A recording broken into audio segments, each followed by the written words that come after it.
This is the guide for Season 14 of Ancient Inheritance. We've got not too many changes this time, but a couple of important things. The big one is Unequip is permanent now. You're free to swap around your gear and artifacts as much as you want, which is really, really nice, especially when you're hitting the Prongo. Those gold costs can add up. The gear that we have this time is 3 2-piece sets. We've got Torrent, Resist, and Pen. And honestly, these pieces are all super, super good. Like, perfect DPS sword, perfect tank helm, perfect DPS slash bruiser chest, perfect DPS slash bruiser boots. This ring kind of just has to be a DPS. You pray that you don't hit defense. And then on the necklace, perfect tank necklace. This is one of the best AIs we've had in terms of gear. The resist set, maybe not the greatest, but it's still like usable. It's fine. So really, really good AI to be a part of. We'll go over the basic info first. For stats, when you level up your elements, your characters will gain stats based on their class. Early on, when you don't have too many stats from your element levels, your gear is a little bit more important. The gear from your stats is 15 to 20% depending on which substat it is.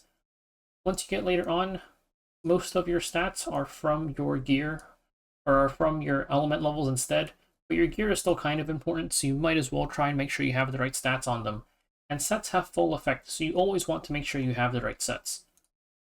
For basic relic info, I have a full video on this, so you can check out that if you want the full description, because that never changes. There's not really any point in doing it over and over again. But just to summarize, Wooden Doll and Bronze Ring are really, really nice for exploration. Wooden Doll lets you teleport around, basically lets you save provisions. You can move 3 spaces for the cost of 2, or if you add Vitality Brew, which increases your movement range by 1, you can move 4 spaces for the cost of 2. And then Bronze Ring is similar, it lets you interact with anything in your movement range, also synergizes with Vitality Brew. Vitality Brew is good, but is useless if you don't have one of the other two. And then there is Conqueror's Flag, and I forgot the name of this, something shield. These two give you double EXP, pretty much. When you hit a mob, you'll get double the element EXP from them, which is really, really nice because it saves you a lot of provisions, and it costs the same amount of provisions to hit them. That's why here, you can see here in this list here in the mid-game, you want both of them to power level. Once you max out your element levels, you'll toss them away in favor of Snakehead Figurine and Broken Arrow, because these two boost your Tundra level, which makes you deal more damage when you're bossing. Really, really nice to have. And then you'll also eventually try and pick up the Bronze Ring and the Wooden Doll just for movement. Also, the Wanderer's Pipe is a potential consideration. I think this one's hard to use. Only use this if you really know what you're doing with it. If you don't want to think that hard about it, I just wouldn't bother picking this up. Exploration Journal, this is worth mentioning just at the start. You have the choice between 3 relics. It's between Journal, Scope, and Gauntlet. Journal is the best one by far. Like, the other two are just really, really bad. These should honestly be D. I just have it at C because I didn't feel like making a D tier. And yeah, it's not even close. Just pick up Journal, gives you more EXP. So eventually, you can see here, once you hit the mid-game, about once you have 4 relic slots, this is where I usually look to throw away Journal, just to get a bit more power on my, in my exploration. And then in the B tier, these are situationally useful. Food Supply is secretly really, really good if you don't feel like playing that much, because if you're not going to play that much, you might as well contribute. Pick up Food Supply, give them to the people who are actually playing and carrying your guild, and just stuff them full. You can give out 2 supplies a day, and each person can receive 5 a day at most. And then Sacred Charm is if you are one of the carries and your guild is kind of dead, or they need a lot of help, you can pick this up to do extra hits on the Prongo. Keep in mind, because your units are basically dead after each fight, reviving each day, you're not going to be able to spam your best hits, so your hits will be lower damage, but this could be the difference between clearing and not clearing for smaller guilds. The stuff down here is not even worth talking about, it's not very good. And then down here is my usual general progression for how I'm typically what I aim for when I'm leveling up and picking up relics. This tab here, you can see a bunch of information on provision costs. This tells you how much EXP you need to reach certain exploration and element levels. This info here is all available in game. It's just your the stuff related to your exploration level. There's some info on mobs, so you can see what you get from killing mobs at different levels. Same thing with elites. And then some info on the bosses. We've also got a bunch of teams here for fighting the elites, and then teams here for fighting the wardens. And then here you can see their skills if you want. So next, let's talk about the map. There is an Ancient Inheritance map where you can see all of the mobs, objects, and everything that have been found so far. Keep in mind that when you're actually in the game, you won't be able to see everything in the fog. You have to ask your guildmates if stuff is still there. But basically, when you start out, you're going to spawn in, and you want to pick 2 elements to hit. Elements, if you have elemental advantage on them, you'll get EXP for whatever they're weak to, basically. So hitting a fire mob will give you ice EXP, hitting ice gives you earth, hitting dark gives you light, and hitting light gives you dark. You get the idea. So pick 2 elements, ideally 1 moonlight and 1 RGB, or 2 RGB. Going to moonlight is hard because there's not too much EXP to go around. You can ask around your guild, coordinate with them, and just make sure everybody has enough for the elements. The Prongo is one of the bosses. He spawns in one of 2 locations. We don't know where he is spawning yet, but after you get him to 50% HP, he'll disappear. The wardens will spawn at these 3 locations. Their actual locations have yet to be found, but once you kill those 3 wardens, then Prongo will reappear at the other location, and you'll be able to kill him and move on to the next zone. Once you hit zone 3, he'll respawn 3 different times, and then you will have to kill him 3 more times for a bunch of extra rewards. Once you spawn in, you get the relic pickup journal like I mentioned, and you just move your way towards the Prongo if you're part of the phase 1 Prongo hitting team. We can pretend he starts down here.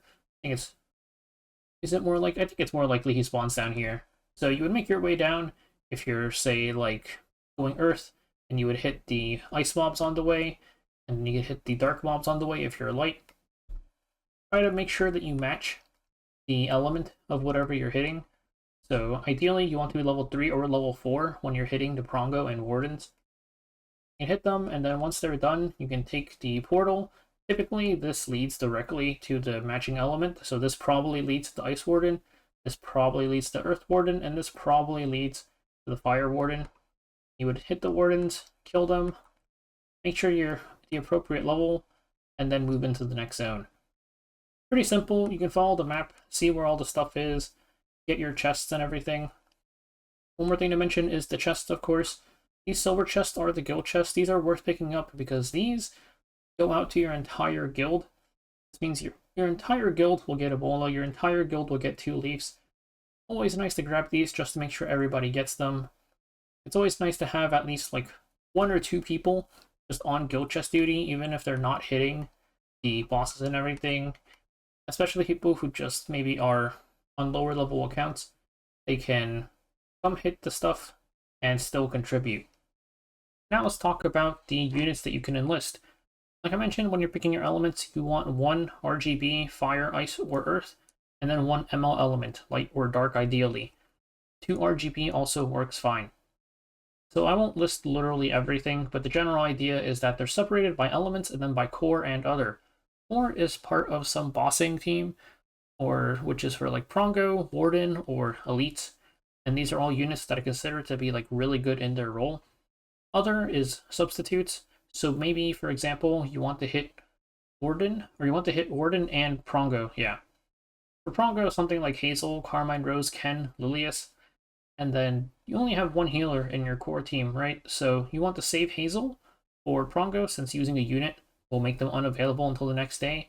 We'll use Acades as a substitute healer for the Warden team, which you could do something like Sirmia, Haste, and Tenebria. That way, you'll be able to use your Hazel in the Prongo fight instead. And there's other things that are down here. Stuff like Ravi is really good for killing small mobs. Lets you put her in solo so you can save on save on units since they get retired until the next day. Lets you hit more things. Aram is the new unit here. I think there's potential for her with her S3 to do some funny stuff with the reset, but it remains to be seen how good she is. Plus, her S2 Vigor should be pretty nice at the immunity buff as well, maybe. And then her S1 has a little bit of healing as well. So I mentioned the Prongo team is one of them, and then the Warden team. For the elites, it's mostly just Litica, Tenebria, CR manipulation. Carmine Rhodes is also good for that, so is Cirilla. You've got a lot of options for the Wardens. If you want to see more, you can check the database. There's a bunch of teams listed there. For Ice, it's pretty similar. Your damage dealers here, Bene, Sigrid, Shu, Summer Hwayoung being a new addition. I think she'll be super, super good. We'll see how good she is, but maybe she'll shoot up into here depending on her usage this season. Tywin, great Deathbreaker. You've also got Brieg and Ran, who do a bunch of different things. Brieg is a bit weak because his fighting spirit gets messed up a bit against the Elite and the Warden, but still pretty good against Prongo. Ran, his cooldowns are a little bit long, but what you gonna do? And then Elena, Angelica, Diane, Amelia as your healers. You've got a bunch of other debuffers here as well. It just depends on what you're fighting. For Earth, you have Roana, Helga, Loka, Sid. Pretty core team for just obliterating the Earth Warden. That thing just dies super, super fast. Some units here are really strong against the elites. Charles, with his counter buff, pretty much solos any single mob, and is also pretty good in any of the actual boss fights as well. Laya, dual attack. There's just a lot of units here. There's too many for me to go over. I don't think Earth really got any meaningful additions this since the last AI, so it's pretty much the same as last time. And then here for Light. Light is one of the harder ones. Light and Dark in general are going to be hard because they're a little bit dependent on what ML5s you have. Something like Basarunka is really strong actually because you can spam Soulburn her S1 to dual attack with the DPS. I think the thing that Light struggles with the most is debuffing. So you have Savior Addon S1 unbuffable, which is not a very reliable source even if you Soulburn it because you need to give her effectiveness. Thieves by default just don't have enough effectiveness, but get something. Conqueror Lilius got buffed. She is probably going to be better than she was before. So I moved her up a little bit. And then Genesis Ross is the other new one. We'll see how he is. There are 2 mobs in the boss fight, so he'll do a little bit less damage on his S3 compared to just hitting one thing, but he might still be solid. We'll also have to see like other stuff and just how he works. Commander Pavel also got buffed. Slight damage buff. Don't think it'll make him super good, but still a potential option. And then you just have here pretty like core bossing team. It's just Camilla, Addon, Candy, Tywin. And then Basarunka, Spirit Eye, Celine +2. Maybe with Conqueror Lilius after her buffs. We'll have to see exactly how that goes. And then probably like a cleanser of some sort. Spirit Eye Celine also cleanses, but you probably want a second one. And then for Dark, Ino's Candy Guy, really, really good supports. If Light struggles with debuffing, Dark struggles with having good like cleanser / immunity supports. So Inos and Hand Guy are about as good as you'll get. Sinful Angelica, Kitty Clarissa are solid backups as well. They cleanse, and so do Inos, but they don't have any immunity. Hand Guy does both. You kind of want to make sure you don't have too many of them on the same team, just because they're really strong, and you want them for 2 separate teams on the Prongo.